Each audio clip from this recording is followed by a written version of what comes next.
මග අවරන්න කවුද උත්සාහ කරන්නේ? බලමුකෝ.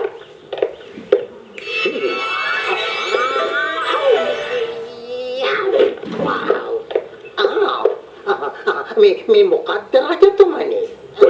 ඔයාගේ අසුරයෝ කිසිම වැදගැම්මකට නැහැ චාරු අසුරා. ඒ නිසා මම මගේ ආරක්ෂාවට මේ දිව්‍යමය ආරක්ෂිත ආවරණය නිර්මාණය කළා. මේ චාරු අසුරයා ඉන්නකම් ඔබතුමා නිකරුණේ වද වෙන්න එපා රජතුමනි. කයිවාරු කියවිල නවත්තලා ගන්නයි කිව්වේ.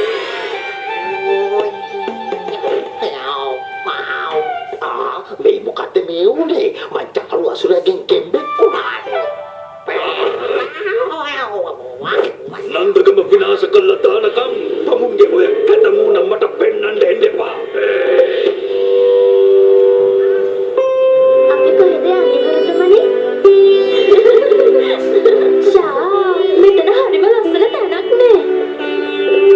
දරුවනි මෙතනට කියන්නේ කුත්ත පර්වතය කියලා. මෙතන මල් වගේම පුදුම හිතෙන හුඟක් ගස් වර්ග තියෙනවා. හරිම ලස්සනයි.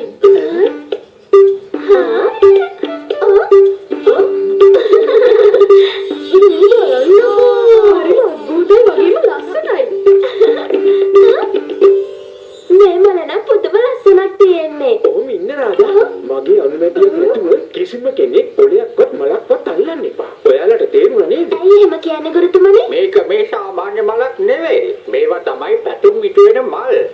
මේ අති අලංකාර විදියට පේන මල් මිනිසුන්ගේ සිතුවිලි ආසාවන් ඉෂ්ට කරනවා. ඒ වගේම ඒ හැම දෙයකම නරක බලපෑමක් සිද්ධ වෙන්නත් පුළුවන්. ඒක භයානකයි.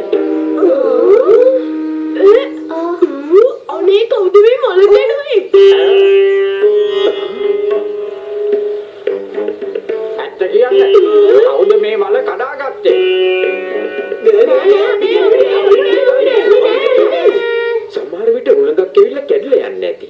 දැන් ඉර බහගෙන යන්නත් ළඟයිනේ. අපි දැන් ගෙවල් වලට යමු.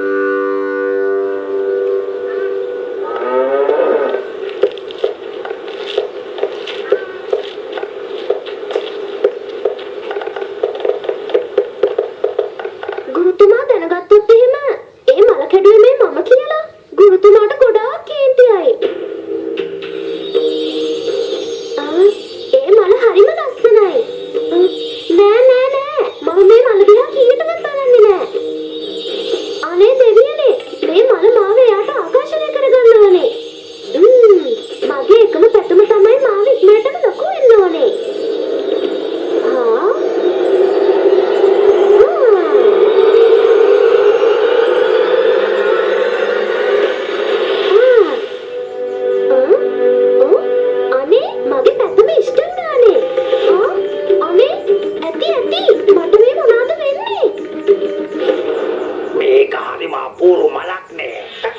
දැන් මගේ වාරේ. දැන් මම මේකම විනාශ කරන එක කාටවත් නවත්තන්න